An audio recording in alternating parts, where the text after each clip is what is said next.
Halo, ketemu lagi dengan saya Felix, dan hari ini saya akan membahas lengkap soal Vivo V9.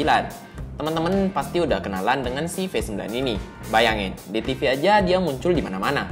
Belum lagi iklannya yang beredar di jalanan raya. Tapi, apa teman-teman udah tahu kalau Vivo V9 ini ternyata seperti ini? Oke deh, mari kita bahas dari desain dulu. Saya harus akui, ini adalah desain tercakep dari Vivo yang udah masuk ke Indonesia hingga saat ini. HP ini juga tidak aneh dalam genggaman, semua terasa pas dan mantap. Nah, jadi di bagian depan layar ini ada poni yang sebenarnya namanya adalah notch. Memang pada tahun 2018 ini mau nggak mau desain dari Apple pun akan diikuti. Tapi di Vivo V9 ini notch-nya diperkecil hingga jadi kecil banget. Terus ada kamera depan dengan resolusi 24 megapiksel, habis itu ada layar berukuran 6,3 inci dengan tombol navigasi yang udah termasuk di dalam layarnya. Layar V9 ini pakai panel IPS dengan resolusi Full HD+, dan dengan rasio yang cukup unik yaitu 19:9. Dan kualitas layar di V9 ini jempolan dah. Warna dan saturasinya mantap, sudut pandangnya bagus, dan enak banget lah liatin layar HP ini untuk sekedar nonton atau main game aja. Nah, sebelum jauh melangkah, mari kita obrolin dikit soal notch atau poninya ini. Banyak orang yang bilang bahwa poni ini hanya mengganggu dan gak ada gunanya sama sekali. Saya nggak bilang kalian salah sih, tapi kalian nggak bener juga. Karena dalam pemakaian sekitar 2 hari aja, saya langsung terbiasa dan nggak terganggu sama sekali. Dan kalau sekali lihat, orang bisa ngira kalau kita pakai iPhone X yang mahal itu loh. Jadi ya... Nah, di bagian kiri kita bakal nemuin SIM tray yang bisa nampung 2 SIM nano dan 1 micro SD. Di bagian kanan ada tombol power dan volume rocker. Di bagian bawah ada jack 3,5mm, lubang port micro USB, dan speaker grill. Sedangkan di atas nggak ada apa-apa. Nah, di bagian belakangnya tetap dengan material plastik, ada 2 kamera dengan resolusi 13 dan 2 megapiksel, fingerprint, dan logo Vivo yang beraksen gold. Oh ya, material back covernya tadi saya udah bilang plastik, tapi ini pakai finishing glossy yang seperti kaca. Tapi anehnya, sidik jari saya nggak gampang banget nempelnya. Nah, di bagian desain udah, dan mari kita loncat ke spesifikasinya. Oke, jadi versi V9 yang ada di GSM Arena adalah versi Snapdragon 626. Tapi yang masuk ke Indonesia adalah versi 450 dengan GPU Adreno 506, RAM 4GB dan ROM 64GB. Dan ya, walaupun di video speed test yang udah pernah saya buat V9 ini kalah, tapi ternyata nggak ada keluhan yang bisa saya sampaikan tentang V9 ini. Semua enak dan semua bisa berjalan dengan baik-baik aja. Malah lancar banget lagi. Nah, untuk gaming di sini saya bener-bener nggak ada keluhan sama sekali. Buat main MOBA seperti Mobile Legends, HP ini tuh lancar banget dan warnanya gonjreng banget. Dengan settingan rata kanan alias high. Pas saya coba pakai main ROS dengan pengaturan tertinggi, bakalan terasa sedikit patah-patah. Tapi kalau pengaturannya diturunkan, jadinya lancar aja sih. Pas dipakai main ROS dengan pengaturan tertinggi ini, HP-nya bakalan panas banget. Nah, untuk fitur yang ada di sini, saya rasa kurang banyak yang bisa kita bahas. Karena nggak ada fitur yang baru-baru banget. Kecuali ini adalah HP Vivo pertama yang pakai Android Oreo. Dan dengan Vantage OS versi 4.0. Dan seperti biasa, Vantage OS ini mirip banget dengan iOS dan berasa pakai iOS. Ringan, simple, dan gak banyak neko-neko. Vantage OS dan Color OS memang sudah jadi idaman saya sih sejak beberapa tahun yang lalu. Bukan karena interface-nya yang mirip banget sama iOS, tapi karena simple, stabil, dan ringannya ini memang bikin kita betah aja sih.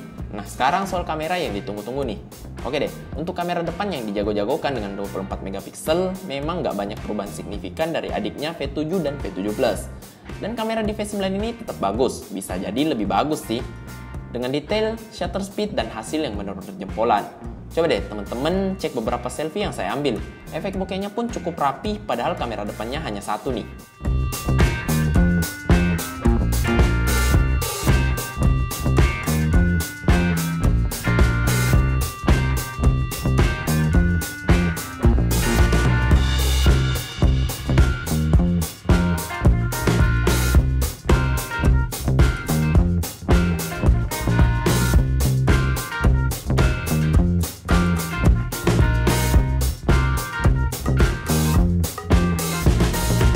Dan untuk kamera belakangnya, kemarin saya salah ucap dan bilang 16 dan 5 megapiksel, padahal yang bener adalah 13 dan 2 megapiksel. Dan ini adalah kamera belakang paling bagus yang pernah diluncurkan Vivo di pasar Indonesia. Lihat deh efek bokehnya. Sebenarnya saya kurang percaya ini karena efek 2 kamera belakang, karena ada embel-embel AI bokeh. Tapi efek bokehnya ini rapi banget, malah kelihatan kayak editan. Dan ini beberapa hasil kamera yang saya abadikan dengan Vivo V9 ini.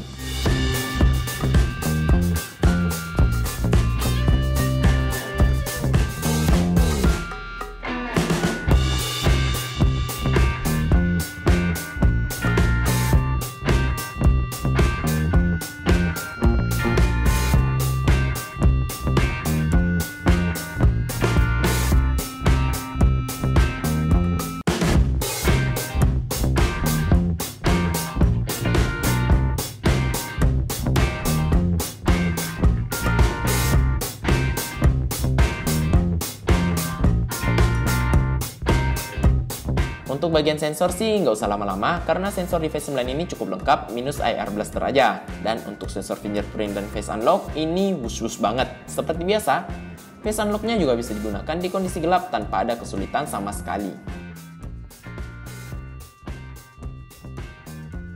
Dan untuk bagian baterainya, pertama-tama kapasitas baterai HP ini tuh 3260 mAh. Di sini saya minta maaf karena memang Vantage OS gak bisa melihat screen on time. Dan sekali lagi, saya minta maaf karena hasil dengan pengetesan PC Mark hilang terus. Padahal saya udah coba sampai 2 kali. Tapi karena ditinggal ya malah hilang. Tapi pemakaian saya dengan sinyal 4G yang aktif terus sih HP ini bisa bertahan dari pagi hingga malam dengan pemakaian standar yaitu sosmed dan foto-foto sebentar. Dan untuk pengecasannya cukup cepet sih, sekitar 2 jam udah penuh. Nah, mari kita masuk ke kesimpulan saya. Ini adalah HP terbaik sejauh ini yang dikeluarkan Vivo di Indonesia. Kenapa di Indonesia? Karena Vivo ngeluarin HP-HP yang bagus banget, tapi mahal banget di luar Indonesia. Dan sejauh ini V9 ini adalah yang terbaik, yang masuk ke Indonesia. Dengan layar yang bagus dan mantap, performa yang stabil tanpa keluhan, kamera yang luar biasa bagus di bagian depan dan belakang, dan performa baterai yang nggak terlalu mencolok, tapi tetap nggak jelek sih. Hanya saja, entah mengapa V9 versi Indonesia ini mendapat potongan di bagian prosesor dan nggak memakai versi 626. Padahal kalau HP ini pakai versi 626, mungkin nggak bakal ada celah yang bisa kita cari di HP ini. Tapi memang nggak akan ada HP yang sempurna, ya kan? Nah, terakhir apakah HP ini recommended? Jawabannya adalah tentu. Dengan harga resmi 4 juta rupiah, saya rasa ini pilihan yang cukup oke kok. Gak banyak yang bisa dijelek-jelekin, sampai-sampai saat saya bikin review ini pun saya bosen karena kurangnya bahan ejekan. Oke deh, jadi sekian dulu review dari saya untuk Vivo V9 ini, dan kalau teman-teman suka dengan video ini, ayo ajar tombol like dan subscribe di bawah ya. Jangan lupa untuk share juga video ini ke semua sosmed teman-teman. Kalau gitu saya Felix undur diri, kita ketemu lagi di video selanjutnya. Bye-bye.